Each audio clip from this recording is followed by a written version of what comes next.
On this episode, 205 Live continue to display brand new talent in the purple brand.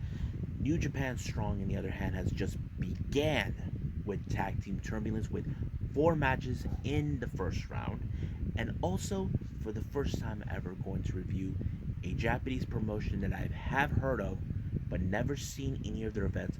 This one's called GLEAT. The event is called Version 1. It happened on July 1st. So, let's get started with another episode of Deleted Wrestle Zone.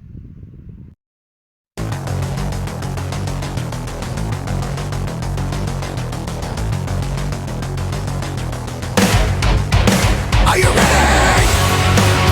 Get up, get up! Get up, get up! Get up, get up! Get up, get up! Get up, get up! Get up, get up!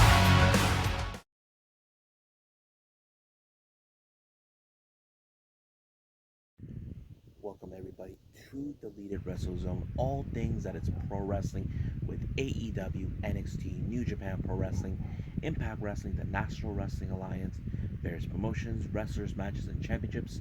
I'm your host, J Rod here. So, let's start with WWE's 205 Live. Like, once again, I mentioned they continue to display brand new talent. I know that many of the 205 originals are gone in this brand, the remaining ones, but however, brand new talent continues to impress me. Like we always do, this one has only 2 matches, but that's okay because I enjoy 205 Live. The first match is Guru Raj taking on Asher Hill. Now, these two guys are incredible talent. All right, if you guys know who Guru Raj is, he was part of that WWE spectacular show where they had like all of wrestlers coming from India, and he continues to impress me. I mean, Asher Hill is a phenomenal wrestler, but Guru Raj's biggest break was with Finn Balor, because that made him be mentioned that he put Finn Balor, where his money's worth. But however, Guru Raj continues to impress me, despite the fact I love these two guys, but Guru Raj was the much better wrestler for in this particular match. So, Guru Raj, you're an amazing guy. Can't wait to see what you can do in the purple brand. Now, finally, the last match, we have Grayson Waller taking on one of my favorite wrestlers that I've seen back in Independence, but now he's with WWE. I'm talking about Aries Sterling. Oh man, this guy's unbelievable. Good. Now, watching this match, I would have assumed Grayson Waller would have picked up some sort of win to ensure because he's a bit slick. But however, Aries Sterling, I have to say he is a very capable wrestler, and I would like to consider him maybe going to compete for the cruiserweight title. But only time will tell when that happens. I know there's many people in the purple brand I would love to see them in, but however, Aries Sterling continues to impress me as always. Even before, he was one of the most amazing wrestlers I see in Independence, but we'll see how things will go well with him in WWE. But right now, let's just enjoy. He's in the 205 Live purple brand. Hopefully, we'll see him more in NXT, and we'll see if down the road, of course, he'll end up in the main roster.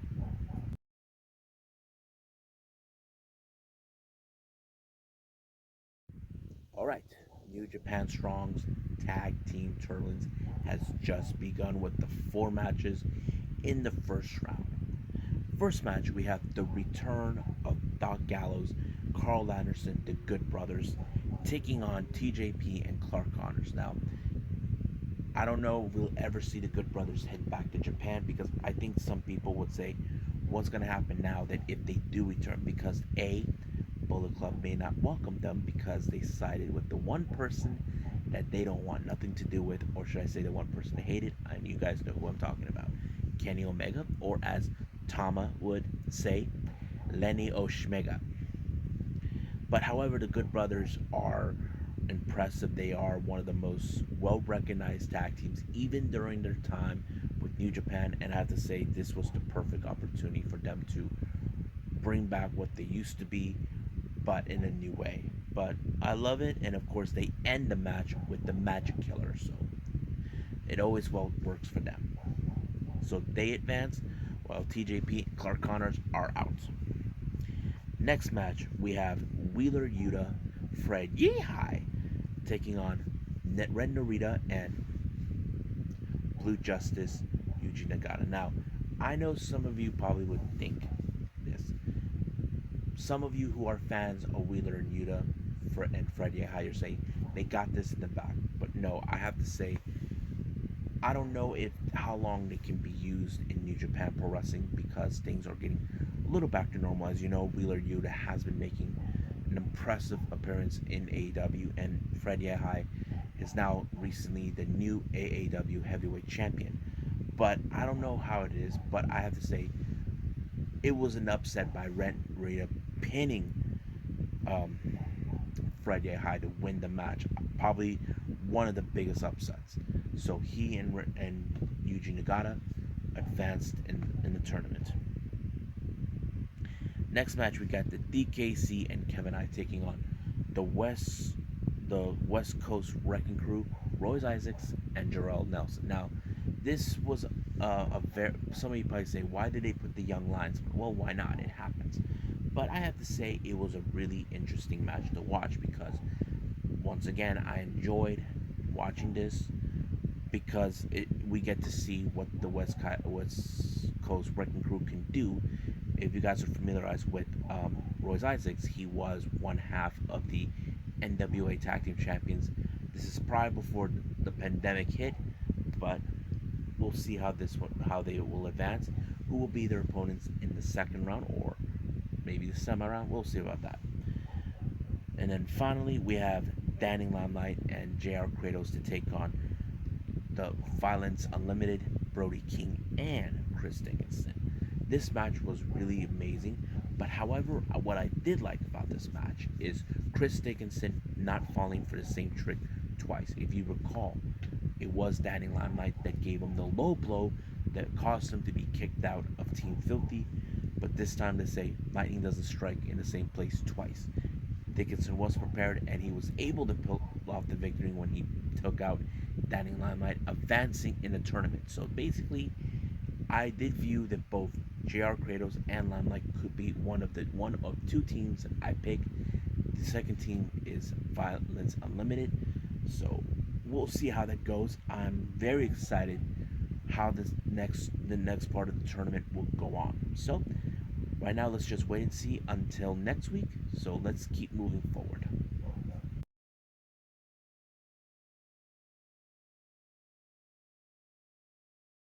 Okay, the last thing I'm going to review is this promotion called GLEAT. Is GLEAT. Now this promotion just began, I think, this year. Recently, I've been noticing that the Strong Hearts have been making their appearances there. Some of you probably saying, will we'll ever see them in AEW? We don't know. Only time will tell until these restrictions are removed or done or whatever. But also, I don't know if they will go back to Oriental Wrestling Entertainment because they've done many of their shows with them. But it's a pretty good show. I have to say, watching this, it's a lot more different than I expected. Now, for those who don't know, one of the matches involves a New Japan star. I'm talking about one half of Roppongi 3K show, and they actually have the video on this. If you guys go on to NJPW Live on Demand, NJPW World Live on Demand, it has that match. It was pretty good. But right now, let's go from the start to beginning. The first match is Hayato Tamura taking on a Strongheart member, El Lindaman. I have to say, Lindaman has now gone ripped. I don't know. I haven't even noticed the guy got ripped. But Lindaman continues to impress me, even for a guy of his size. But it was a good match. I did enjoy it. El Lindaman was able to pick up the victory once again, proving how strong and how much he has heart in this one. Next match, we have a women's match. We got the founder of World Women's Pro Wrestling, Diana, Kyoko Inoue, taking on Michiko Miyagi, or those who know her in start stardom in for the Odatai faction as Miyagi. She's also a really good wrestler too. I have to say, but it was okay the match itself, but it was Kyoko Inoue who won the match. But she did shown signs of respect for Miyagi, knowing that she put up a really good fight. Next match, we got three members of the Strong Hearts. We got Asai Onitsuki, Shigehiro Ari, and of course the leader and one of my favorite wrestlers in Japan, Shima, taking on Soma Watanabe, Keiichi Sato, and Kaz Hayashi. This match shows how incredible good the Strong Hearts are because they're one of the most popular factions ever. You know, coming straight up to Japan, wrestling here in the U.S., you name it. And of course, they always win their matches with their creative combos and all that. You probably wondered, where do you think they got the combos from? Well, they learned a lot from their friends, uh, Carter Nash and Wesley from MSK. They were once members of Strong Hearts. So I love the combinations and they're amazing. And thanks to Shima, he pulled off an amazing victory to show how strong these guys really are. And speaking of Strong Hearts, their other member, T Hawk, was in a singles competition against Ryuichi Kawakami. Now, I don't know who this guy is, but the match was very intense, like very longer than I anticipated. I mean, they both put up a hell of a fight. And to me, it could have been the main event, but it didn't. But it ended in the favor of Kawakami to win this match. But I'd say T Hawk really was impressive. Now, the next couple of matches, these are different. They call it the UWF rules. The first one is a tag team, which is called the UWF rules tag team. This one, think of it as the pure rules. You know, you have to use submission and knockout. And if you know, there's 3 rope breaks in Ring of Honor put, except in this one, there's only 5. And of course, it's the same kind of rules. Either you put by submission, or pinfall, or knockout. But this one's with a straight up tag team. We have Tetsuya Zushi and Daijo Matsu taking on Soma Watanabe, another Watanabe person, and also Minoru Tanaka. This one was a very unique tag team thing. I didn't know how to prescribe using this type of rules. It was amazing, but however, it was Izushi and Matsu that won the match. I was like, wow, I like this promotion. They're pretty good. Now, the next 3 matches are also part of the UWF rules. First one is a women's match. We have Chichiro Mashimoto taking on Maya Fukuda. Now, this was a very interesting match. Hashimoto is a big woman. Fukuda is a very smaller, which she was not. She had a lot of heart to take on someone of her bigger than her. She never gave up, but sooner or later she had to, knowing that she had to face a much bigger opponent. So it happened. You know, well, it was really good. Excuse me. Ugh. Next match we have Masakatsu Funaki taking on Yu Iizuka. Also another good match. I enjoyed it too. It was really amazing. But however, it was Funaki who won the match.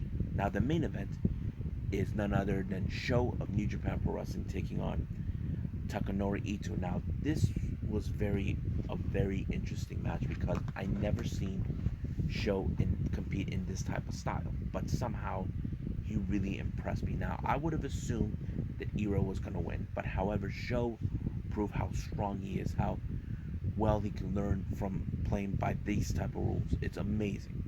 I have to say, Sho really impressed me so much. I hope he could do more like this in New Japan, but however, that's up to the guys at the top. So, do I recommend you guys should check it out? I say yes. Check out GLEAT.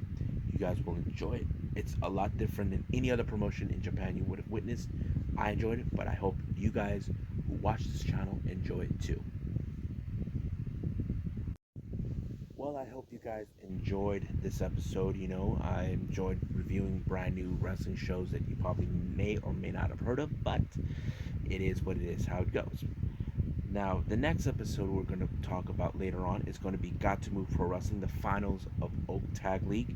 We got summer struggles continue on with New Japan Pro Wrestling, and of course, Impact Wrestling's big event, Slammiversary. I'm very excited for this. Now, I want to apologize to people. I did mention in the previous video I was going to do 4 reviews on this one, but however, there was some slight change of plans because of certain things that took place. But it's okay. I will do the one show I did not review. This one's from Unsanctioned Pro. I'll do that at another time. But I will not disappoint everybody. This is because I never seen Unsanctioned Pro before. It will be the first time. There's still some wrestling events I haven't witnessed yet because these are like either a month or a few months away. And I'm trying the best to catch up with everything I have so far reviewed, but just be patient with it. But for now, I'll see you guys in the next DWZ time. Same DWZ channel. I must bid all of you adieu. So goodbye. Mwah.